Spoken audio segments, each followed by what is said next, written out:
तो आज इस वीडियो में हम शुरू करने वाले हैं beginner to expert in stock market part number 2। इससे पहले पार्ट नंबर 1 के अंदर हमने 3 इंपॉर्टेंट पॉइंट डिस्कस किए थे। नंबर 1 चीज कि किन कारणों से आपने स्टॉक मार्केट के अंदर नहीं आना चाहिए। नंबर 2 चीज हमने वहां पे मार्केट साइज के बारे में बात की थी कि कैसे कैसे कंपनियों को मार्केट साइज के हिसाब से डिवाइड कर सकते हो। नंबर 3 हमने कुछ बहुत ही बेसिक पॉइंट डिस्कस किए थे जिनसे आप स्टॉक मार्केट के अंदर शुरुआत कर सकते हैं। तो अभी तक अगर आपने वो वीडियो नहीं देखा है तो एक बार उस वीडियो को आप जरूर देख लें, उसका लिंक मैंने डिस्क्रिप्शन के अंदर डाल दिया है। आज के इस पार्ट नंबर 2 के अंदर हम एक बहुत इंपॉर्टेंट टॉपिक डिस्कस करने वाले हैं जो स्टॉक मार्केट के अंदर सबसे जरूरी है। अगर मैं आपसे एक क्वेश्चन पूछूं, मैं आपको बोलूं कि यार स्टॉक मार्केट में आपको सबसे पहले अगर आना है तो आपको किस चीज की जरूरत पड़ेगी?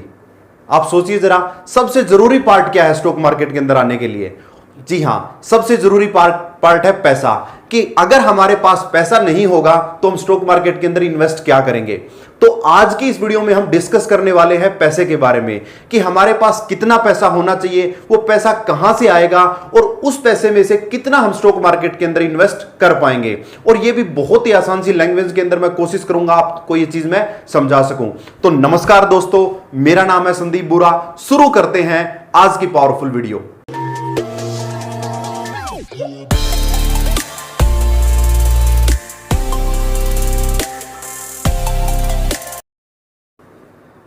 तो आज का वीडियो शुरू करने से पहले आपने एक कंपनी के बारे में बहुत अच्छे से जान लेना है, और वो कंपनी कौन सी है? वो कंपनी है आप खुद।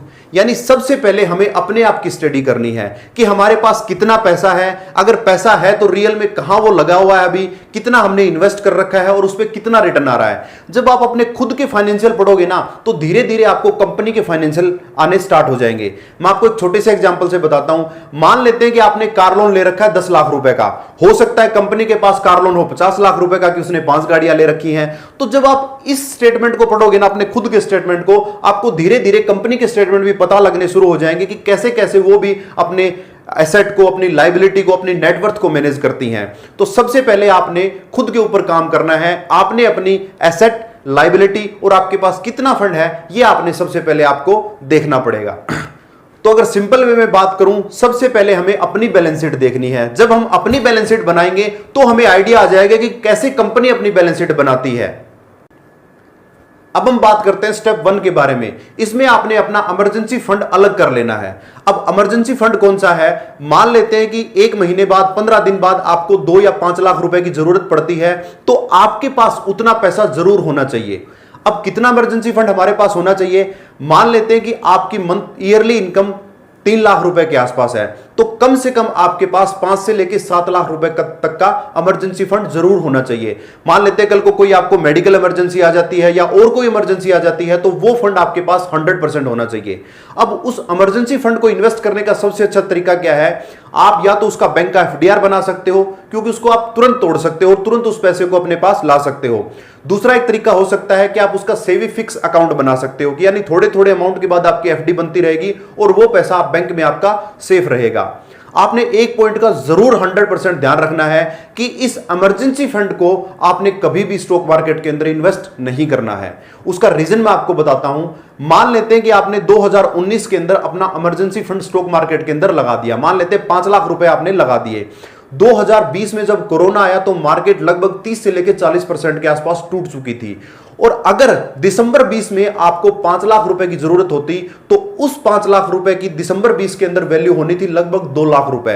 तो इमरजेंसी के अंदर वो 5 लाख रुपए आपके 2 लाख रुपए हो चुके होते और इमरजेंसी के कारण आपको उस फंड को निकालना पड़ता। तो ये आप बात जरूर ध्यान रखें कि इमरजेंसी फंड को कभी भी आप स्टॉक मार्केट के अंदर इन्वेस्ट ना करें।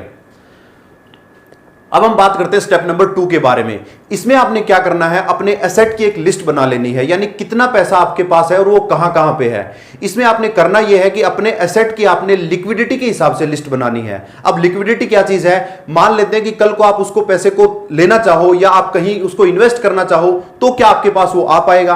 अब लिक्विडिटी में सबसे पहले आप रख सकते हो कैश को, उसके बाद आप रख सकते हो अपने बैंक के एफडीआर को, उसके बाद आप अपने रख सकते हो म्यूचुअल फंड को, उसके बाद आ सकता है स्टॉक मार्केट, उसके बाद आ सकता है गोल्ड, उसके बाद आती है रियल एस्टेट, और जितने भी एसेट है ना उसको आप लिक्विडिटी के हिसाब से मैनेज कर लीजिए। तो सबसे पहले जो एसेट आएंगे वो आपके आएंगे शॉर्ट टर्म एसेट आ जाएंगे, और उसके बाद दूसरे जो एसेट होंगे वो लॉन्ग टर्म एसेट होंगे। यानी शॉर्ट टर्म एसेट को आप बहुत जल्दी से लिक्विडेट कर सकते हो, और लॉन्ग टर्म एसेट है ना उसको लिक्विडेट करने में आपको थोड़ा सा टाइम लगेगा। अगर मान लेते हैं कि आपके पास 50 लाख का प्लॉट है तो आप उसको तुरंत नहीं बेच सकते, तो एसेट को आपने एक डिक्रीजिंग ऑर्डर के अंदर लिक्विडिटी के हिसाब से मैनेज कर लेना है।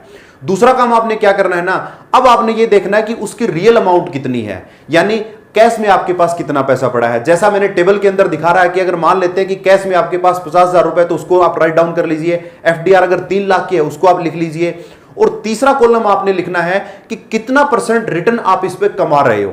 तो 3 टेबल आपने बनानी है। नंबर 1 चीज एसेट की, नंबर 2 चीज आपने बनानी है उसके रियल, उसकी वैल्यू क्या है आज के टाइम के ऊपर, मार्केट वैल्यू, और तीसरी चीज आपने बनानी है कि उसके ऊपर कितना रिटर्न आ रहा है। और इस टेबल को बनाने में आपने पूरी ईमानदारी दिखानी है।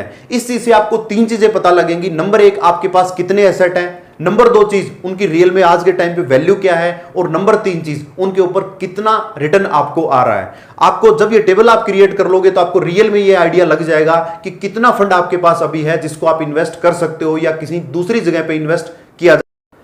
अब स्टेप नंबर 2 में आपने क्या करना है, जिस हिसाब से आपने एसेट की लिस्ट तैयार करी है उसी हिसाब से आपने अपनी लायबिलिटी की लिस्ट तैयार करनी है। उसके अंदर भी आपने टेबल में 3 चीजें डालनी है कि कौन सी लायबिलिटी है, उसकी अमाउंट कितनी है, और कितना % आप उस पर पे कर रहे हो।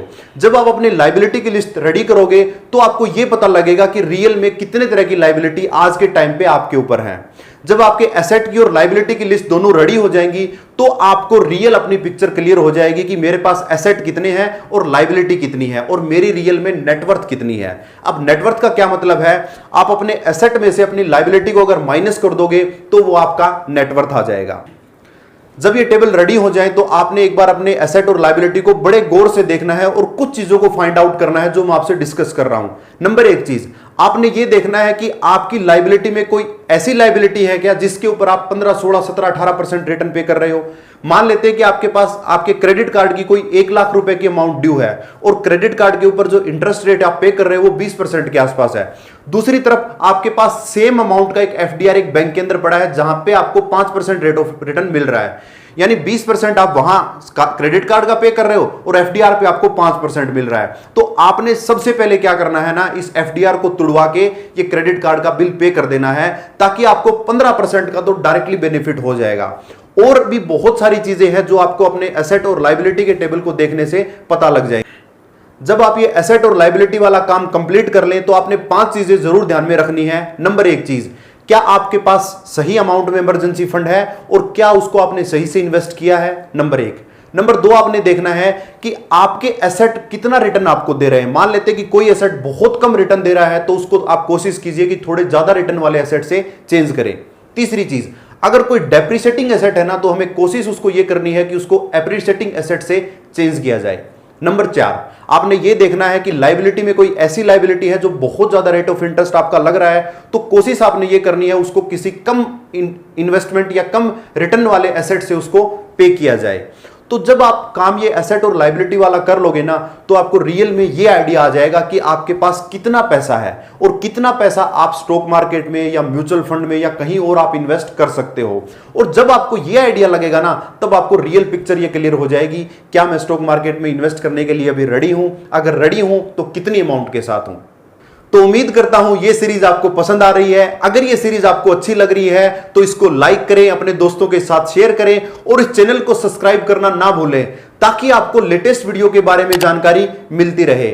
आने वाले पार्ट 3 के अंदर हम डिस्कस करने वाले हैं स्टॉक मार्केट में आने से पहले हमारे कुछ गोल्स जरूर होने चाहिए कि क्यों हमें स्टॉक मार्केट के अंदर इन्वेस्ट करना है, और दूसरी चीज कुछ कॉमन अप्रोच के बारे में डिस्कस करेंगे, कैसे हम स्टॉक मार्केट के अंदर शुरुआत कर सकते हैं।